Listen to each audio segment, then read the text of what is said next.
Saya Samsudin Alimsyah, mari kita bicarakan demokrasi.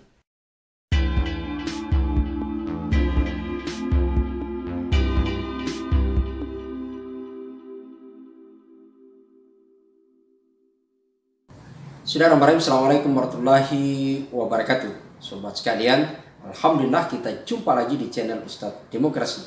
Sobat sekalian, di hari Jumat ini kita akan mengangkat edisi sebuah peristiwa yang sangat menggemparkan, di mana Wakil Ketua DPR RI Aziz Samsudin kembali menambah satu fakta dugaan keterlibatan dalam kasus Tanjung Balai yang pada bulan April kemarin beberapa NGO kemudian melaporkan ke Mahkamah Kehormatan DPR karena diduga memfasilitasi pertemuan untuk mengatur kasus suap yang melibatkan penyidik KPK.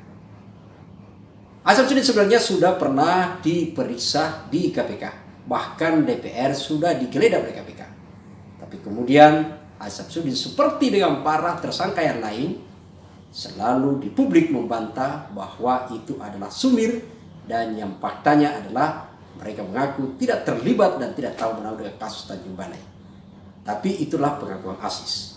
Hal yang berbeda hari ini berdasarkan Sistem Informasi Penelusuran Perkara atau SIP PN Jakarta Pusat, sebagaimana kita kutip di Media Tempo.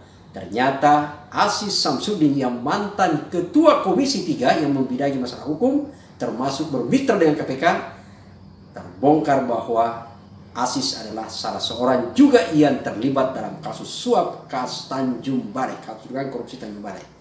Bahkan dalam dakwaan tersebut, seperti yang lagi-lagi kita kutip di media, itu menyatakan bahwa Aziz Samsudin adalah salah satu aktor yang terlibat memberi praktek suap gitu ya, dengan jumlah yang cukup fantastis. Selain jumlahnya yaitu adalah sampai 3 miliar dan juga dengan selain nilai rupiah gitu ya, 3 miliar lebih, juga ada berupa dolar senilai 36.000 dolar Amerika gitu. Selain jumlah yang begitu besar, tidak tanggung-tanggung yang disuap juga adalah bukan penegak hukum biasa. Ini adalah penyidik KPK. Kita tahu semua seperti apa KPK gitu ya. Tapi memang ini adalah tahun yang paling bobrok kinerja KPK yang meruntuhkan marwah KPK. Kalau dulu kita tahu betul KPK sangat begitu ketat, sangat menjaga marwah gitu ya. Jangankan uang 1 rupiah pun mereka begitu sangat hati-hati. Tapi kali ini Aziz Samsudin berhasil kemudian membuka mata kita semua, ternyata periode kali ini KPK pun bisa disuap gitu ya. Ini adalah fakta. Ada bahkan penyidiknya gitu ya. Jadi bukan pegawai biasa, yaitu adalah Stefanus Robin 47, dan ternyata terlibat dalam kasus suap untuk mengatur kasus dugaan kasus korupsi di Tanjung Balai. Apa yang dilakukan oleh penyidik Stefanus yaitu adalah membuat skenario bagaimana kasus yang melibatkan wali kota Syahrial untuk supaya tidak dilanjutkan penanganannya, bukan mempercepat, tapi bagaimana kasus ini kemudian tidak kemudian diangkat ke publik, sehingga kemudian mengatur melakukan persekongkolan jahat bersama pengacara Syahrial bersama dengan penyidik KPK Stefanus untuk kemudian mengatur bagaimana strategi supaya kasusnya tidak terungkap ke publik. Dan pertemuan itu dilakukan di mana? Ternyata dilakukan di rumah jabatan, rumah dinas Aziz Samsudin sebagai pimpinan DPR. Sobat sekalian, kita tahu betul bahwa yang namanya rumah dinas adalah bukan rumah pribadi, itu yang pertama. Yang kedua adalah di sana ada protokol, ada simbol yang sesungguhnya adalah kenapa pejabat negara diberikan rumah dinas. Bukan karena gagah-gagahan, tapi di sana adalah melakukan pelayanan publik dan juga supaya maksimal menjalankan fungsinya. Tapi yang terjadi dilakukan oleh para terdakwa sekarang ini, dan selain Aziz belum tersangka gitu ya, ternyata yang dilakukan di sana adalah mencederai marwah DPR. Karena yang dilakukan adalah justru menyusun skenario, sekali lagi bukan menyusun skenario untuk percepatan penanganan kasus korupsi Indonesia, tapi bagaimana menghambat kasus korupsi. Yaitu adalah skenario supaya kasus ini tidak diungkap dan melakukan suap kepada penyidik KPK.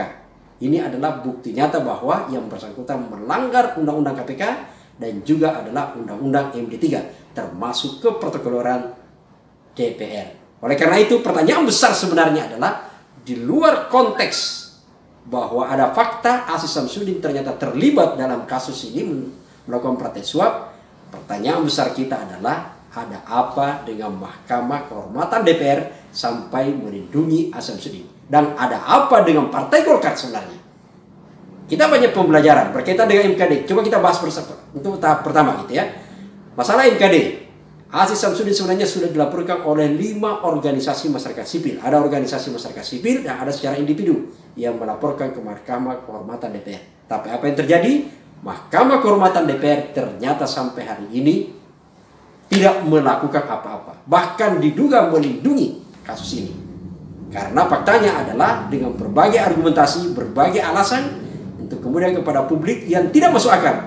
Sampai hari ini kasus laporan masyarakat terhadap pengaduan pelanggaran etik yang dilakukan oleh pimpinan DPR Aziz Syamsuddin terhadap kasus Tanjung Balai yang melakukan pertemuan, memfasilitasi pertemuan untuk menskenariokan menghambat kasus korupsi di rumah jabatan adalah sampai hari ini belum diproses. Salah satu pelapornya adalah yaitu dari Komite Pemantauan Legislatif yang melaporkan langsung ke Mahkamah Kehormatan DPR, dan sampai hari ini sudah konfirmasi yang bersangkutan belum ada konfirmasi kapan akan diundang untuk memproses persidangan ini. Itu yang terjadi, itu fakta. Yang lain juga adalah di politiknya sendiri sampai hari ini kita tidak mengetahui, tidak ada informasi apa yang dilakukan, apa respon, apa sikap partai politik terhadap kasus Aziz Syamsuddin. Bahkan yang ditemukan adalah dalam berbagai sumber yang pernah kita dapatkan dan juga dibahas di channel ini adalah justru Partai Golkar itu kemudian mengutus atau menugaskan salah seorang kadernya untuk kemudian bisa bagaimana kemudian mengadvokasi kasus Aziz Syamsuddin. Kita tidak tahu apa model advokasi yang dimaksud. Yang jelas adalah itu menitipkan di Komisi 3. Yang kita tahu bahwa Komisi 3 adalah komisi yang menangani soal hukum. Dan mitranya adalah salah satunya adalah KPK gitu ya. Ini yang kemudian kita menjadi khawatir. Jangan-jangan kasus Aziz Syamsuddin akan sengaja didesain, didiamkan dan kemudian hilang begitu saja. Karena yang faktanya terjadi adalah baik KPK hanya baru melakukan pemeriksaan, belum mentersangkakan, bahkan yang lebih-lebih adalah MKD yang harusnya menjaga marwah DPR, karena kita tahu konstitusinya dibentuk MKD dalam konteks untuk menjaga marwah DPR. Tapi sampai hari ini justru MKD tidak melakukan apa-apa. MKD dalam konteks kasus Aziz Syamsuddin, publik kemudian mempersepsikan bukannya menjaga marwah DPR, tapi justru adalah melindungi sesama anggota DPR. Ini yang harus kita lihat pada konteks yang harusnya sekarang ini adalah dengan terbongkarnya atau terbukanya praktek suap yang dilakukan dalam kasus Tanjung Balai seperti yang ditemukan dalam sistem informasi penelusuran perkara Jakarta, dapat Pengadilan Negeri Jakarta Selatan gitu ya, Jakarta Pusat sorry, maka harusnya adalah MKD segera juga melakukan langkah yang konkret. Kecuali kalau memang ingin menguatkan dirinya seperti yang dipersepsikan publik bahwa MKD adalah dibentuk bukan untuk menjaga marwah DPR, tapi justru sebaliknya adalah tidak lebih melindungi sesama temannya. Itu yang kita lihat. Maka sekali lagi yang harus kita lihat dalam konteks kasus ini adalah harapannya semua bergerak. Siapa itu? Satu, sekali lagi adalah MKD. Kedua adalah Partai Golkar sendiri. Ingat, pemilu tahun depan akan dimulai. Publik harus mencatat betul bahwa yang mana partai betul-betul konsen pada pemberantasan korupsi, yaitu adalah mendorong untuk bagaimana penegakan hukum terhadap kasus Indonesia dan tidak melakukan perlindungan terhadap kadernya yang korupsi, atau yang mana partai politik justru melindungi kadernya. Kita akan lihat, karena sekali lagi tahapan pemilu akan dimulai tahun depan. Yang kedua adalah yang saya sebutkan tadi adalah berkaitan partai politik. Dan yang ketiga, ini yang penting, yaitu adalah KPK. Karena bagaimanapun juga adalah ini relasinya adalah kasus ini ada selain adalah korelasi langsung terhadap kasus karena yang terlibat adalah yang disuap penyidik KPK. Maka KPK harus betul-betul serius untuk membongkar ini. Karena bagaimanapun juga bukan tidak mungkin jangan-jangan ada banyak Stefanus yang lain yang justru juga melakukan praktek yang sama. Untuk membantah pernyataan ini, maka harus ada keseriusan KPK untuk memproses Aziz Syamsuddin.